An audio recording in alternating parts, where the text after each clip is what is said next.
안녕하십니까. 자, 오늘은 그 2단원 수열과 금융을 시작합니다. 이때 등비 수열을 다루게 되는데 이 등비 수열의 형태는 지수로 되어 있습니다. 그래서 지수 문제를 해결할 때는 반드시 로그가 있어야 되죠. 그래서 로그 계산을 여러분들이 하실 수 있어야 됩니다. 한번 볼까요? 지수와 로그. 자, 수학 1에서 지수와 로그로 이렇게 시작이 되고 있죠.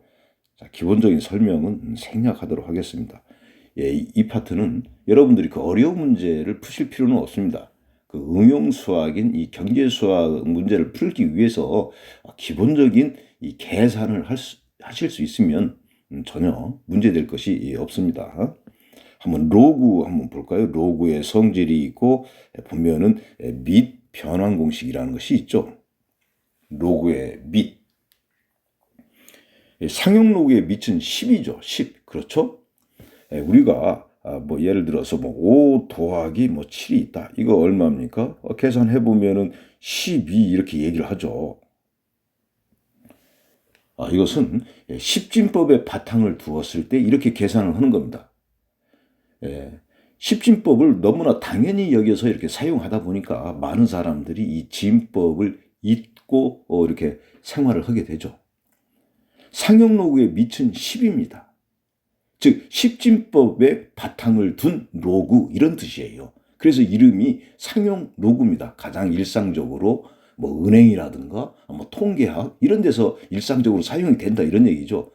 그래서 십진법의 바탕을 둔 로그가 상용 로그다.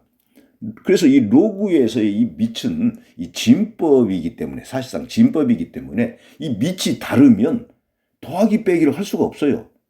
진법이 다르니까. 그래서 밑을 같게 하는 겁니다.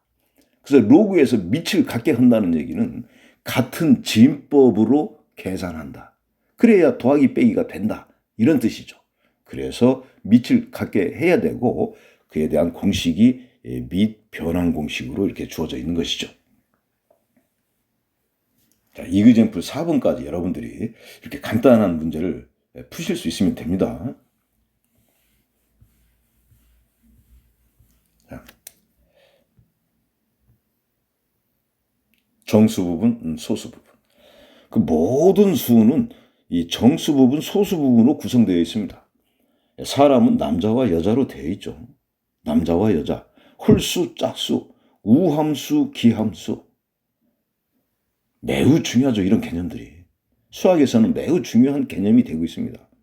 그래서 우리가 이 수를 볼 때는 수의 구조를 이해하실 수 있어야 돼요. 수는 정수 부분과 소수 부분으로 이렇게 구성되어 있어요.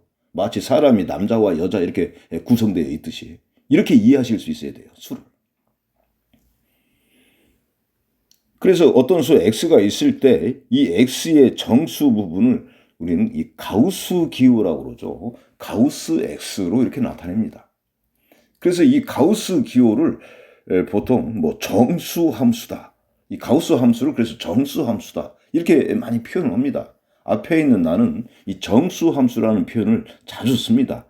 x의 정수값을 구할 때는 정수 함수로 구한다 이런 얘기죠. 즉 가우스 x 값이 x의 정수 부분이 되는 겁니다. 소수 부분은 x에서 정수 부분을 뺀 값. 이것이 소수 부분이죠. 그래서 이 소수 부분은 항상 0과 1 사이에 있습니다. 수의 구조를 이렇게 해석할 수 있어야만 이와 관련된 그래프 문제들도 여러분들이 풀 수 있게 되는 거예요. 이해되시겠죠? 자, 한번 잠깐 살펴볼까요? 2.7의 정수 부분, 소수 부분.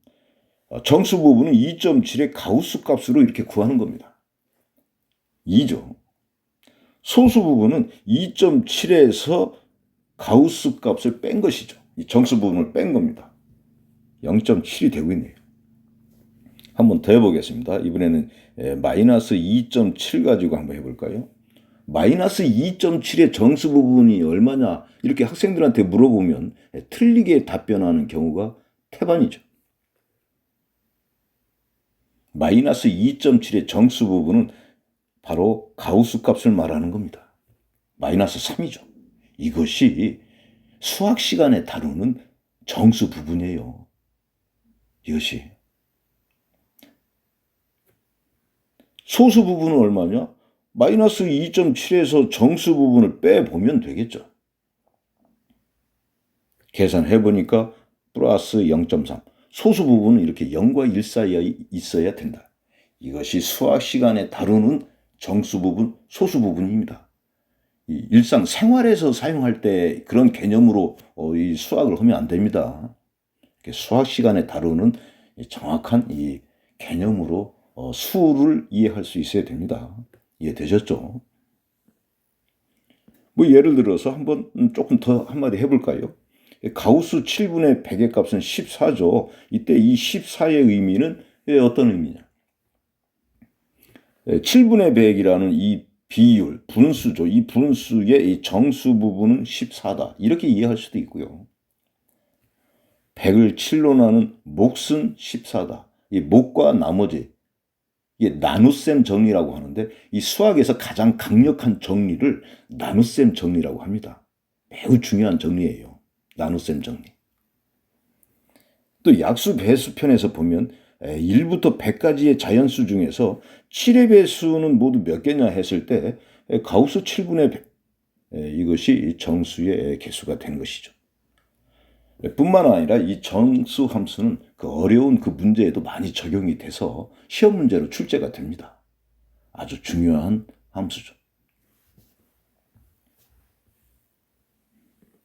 이 상용 로그인데 이 상용 로그에도 이 정수 부분, 소수 부분이 있죠. 모든 수는 정수 부분과 소수 부분으로 구성되어 있다라고 했죠. 그래서 이 상용 로그 x의 이 정수 부분은 바로 가우스 값을 말하는 것이죠. 소수 부분은 로그 x에서 로그 x의 정수 부분을 뺀 값, 이걸 우리가 로그 x의 소수 부분이다. 근데 이 상용 로그에서 이 정수 부분은 어떤 의미를 가지고 있느냐? 정수 부분이 n이다, n. 정수 부분이 n이라면 x는 어떤 수라는 얘기냐? 상용 로그니까 십진법을 기준으로 얘기가 되는 것이죠. 그 x는 십진법으로 n 플러스 1 자리에 해당하는 수다. 십진법으로. 정수 부분 n이 뭐 음수가 되는 경우도 있겠죠. 그럼 이 x는 어떤 수라는 얘기냐? 십진법으로 소수 n 자리에서 처음으로 0이 아닌 숫자가 나타나는 그러한 수다. 이것이 상용 로그의 정수 부분에 대한 해석입니다. 아직 소수 부분 얘기가 안 됐죠. 자, 정수 부분은 바로 이 x의 자릿수에 관련이 있다. 이렇게 이해하시면 되겠어요. 이 로그는 영국의 수학자 이 네이피어라는 사람이 이렇게 발명하게 됩니다. 그래서 이 근대에 보면 이 천문학자들이 이 별과 별 사이의 이 거리를 직접 이렇게 손으로 계산했다 이거죠. 근데 이 수가 굉장히 큰 그런 지수 형태로 돼 있다 이런 얘기 아닙니까? 이 별과 별 사이가 예를 들어서 뭐 7에 120승 킬로미터 이런 식으로 된다 이런 얘기죠. 그럼 7에 120승이면 7을 120번 곱하기 해야 되는 거 아닙니까? 이때 어떤 생각이 들까요? 계산에 비해서 나의 인생이 짧게 느껴지겠죠. 재밌죠? 이런 표현이. 그래서 이 천문학자들의 이러한 어려움을 해결하기 위해서 발명된 것이 로그라고 합니다. 우리는 여기에서 이 수학자의 이 따뜻한 마음을 읽어볼 수 있는 것이죠. 그러면서 여러분들이 로그를 학습하게 되면 학습 효과도 더욱 이렇게 높아질 것 같습니다. 자, 이 소수 부분에 대한 해석 문제가 이그젬플 6번으로 나와 있습니다. 한번 보시고요. 이그젬플 7번으로 한번 보겠습니다. 이그젬플 7번. 자, 5의 5승은 몇 자리 수인가 이렇게 물어봤죠. 이것은 여러분들이 뭐 이게 수가 크지 않기 때문에 5를 5번 실제로 곱하기 해보면 되겠습니다. 몇 자리 수인지. 그리고 가장 앞 세 자리 숫자를 한번 차례대로 구해봐라. 실제로 이렇게 곱하기 해서 한번 구해보세요. 그리고 이 문제를 로그로 해서 한번 다시 풀어서 비교해 보시면 이 수를 이해하는 데 매우 도움이 될 것 같아요. 이렇게 5의 5승 쪽으로 값을 가지고 한번 계산해 보면은, 자, 이게 몇 자리 숫자냐? 직접 곱하기 하지 않고 로그로 할 때는 이 로그의 정수 부분이 바로 자릿수를 이해할 수 있게 한다. 정수 부분. 그래서 이 5의 5승 앞에 이 로그를 붙여서 5의 5승의 이 상용로그 값을 이해해야 되는 것이죠. 상용로그로 하는 이유는 십진법으로 문제를 푼다 이런 얘기입니다. 십진법으로. 그래서 상용로그를 쓰는 거예요. 십진법이기 때문에. 계산해 보니까 3.4950 이렇게 되는군요. 정수 부분이 3이죠. 그러니까 5의 5승은 몇 자리 숫자라는 얘기예요? 어이구, 그렇죠. 4자리 수. 그렇죠? 이렇게 정수 부분은 그 수의 자릿수를 이해할 수 있게 한다. 그럼 그 숫자가 얼마일까? 궁금하죠? 그 숫자들이 어느 정도 되는 숫자일까? 그걸 이해할 때는 소수 부분으로 한다 이거죠. 소수 부분. 소수 부분. 소수 부분이 지금 얼마입니까? 0.4950이죠. 이 소수 부분을 이용해서 그 숫자가 얼마인지를 알아보려면 이 상용 로그표를 이용해야 됩니다. 그래서 소수 부분 0.4950이 어느 위치에 있는지 그 수를 잘 찾아보셔야 돼요. 4950은 보니까 0.4942, 이 값이 로그 3.12 값인데 이것보다는 크죠. 그러나 4955, 이 값이 로그 3.13 값인데 이것보다는 작은 이 사이에 있다 이런 얘기죠. 이걸 파악하면은 이거 끝난 거예요. 이걸 이해하실 수 있으면. 자, 식으로 한번 볼까요? 그래서 로그표에서 보니까 이 0.4950은 뭐 이 사이에 있다 이런 얘기 아닙니까? 지금 두 숫자 사이. 자, 부등식의 양변에 3을 더하게 했습니다. 똑같이 3을 더하게 해줬죠. 바로 이 3.4950. 3.4950 이 값이 바로 뭐였었죠? 이 값이 바로 로그 5의 5승 값이었죠. 이것이. 그래서 이렇게 3을 쭉 더하게 했었던 겁니다. 이 가운데 있는 이 3.4950 이 값이 바로 로그 5의 5승 값이죠. 그리고 요쪽 여기 3.4955는 무슨 값이에요? 4955 이 소수 부분은 바로 로그 3.13 값이 되고 있고 이 정수 부분 3은 상용로그로 얼마를 말하게 되니까 이건 바로 10의 3승 값을 말하는 것이죠. 이렇게. 이해 되시죠? 왼쪽도 마찬가지죠. 이 3.4942를 요거를 로그 3.12 곱하기 10의 3승 이렇게 쓸 수 있으면 되겠습니다. 이렇게. 이 식을 정리한 것이 이렇게 되는군요. 그래서 여기서 이제 로그, 이 상용 로그를 떼내버리면은 마지막으로 얻는 이 부등식이 이렇게 나옵니다.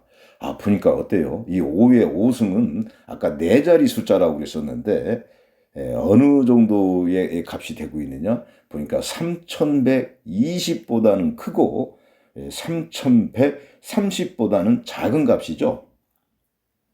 얼마일 것 같아요? 여러분들 이게 이 사이에 있다면 5의 5승이니까 5의 배수겠죠? 얼마일까요? 그렇죠. 3천 아이고 이거 3천 얼마가 됩니까? 3,100 얼마라는 얘기입니까?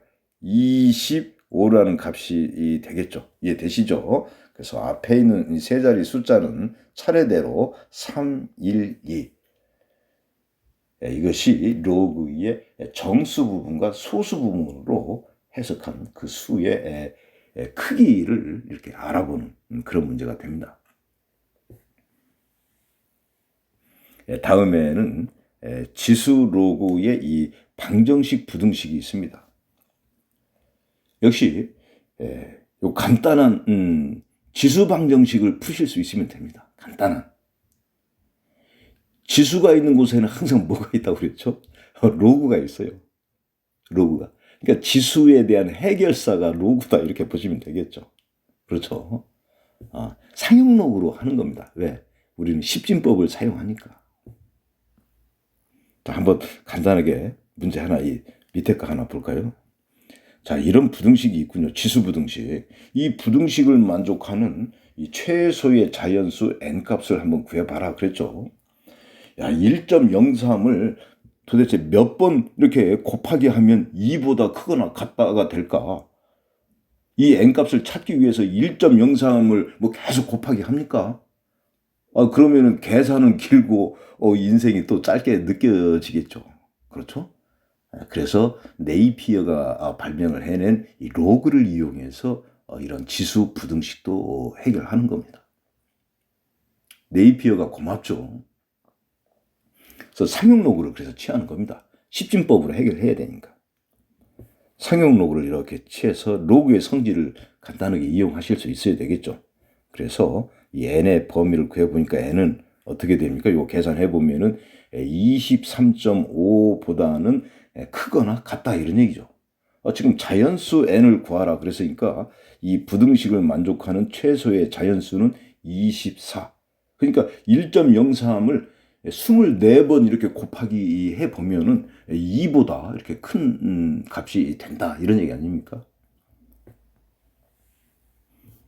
뒤에 프로그램 뭐 26번, 27번, 28번 그렇게 어려운 문제가 아니에요. 이 경제 수학을 풀 수 있는 그 정도의 수준으로 지금 제시가 되어 있습니다. 한번 풀어보시고요. 거기 끝에 29번, 여기 30번 문제까지 한번 여러분들이 풀어보시면 되겠습니다. 자, 다음 시간에는 등차 수열과 이 등비 수열에 대해서 알아보도록 하겠습니다. 수고하셨습니다.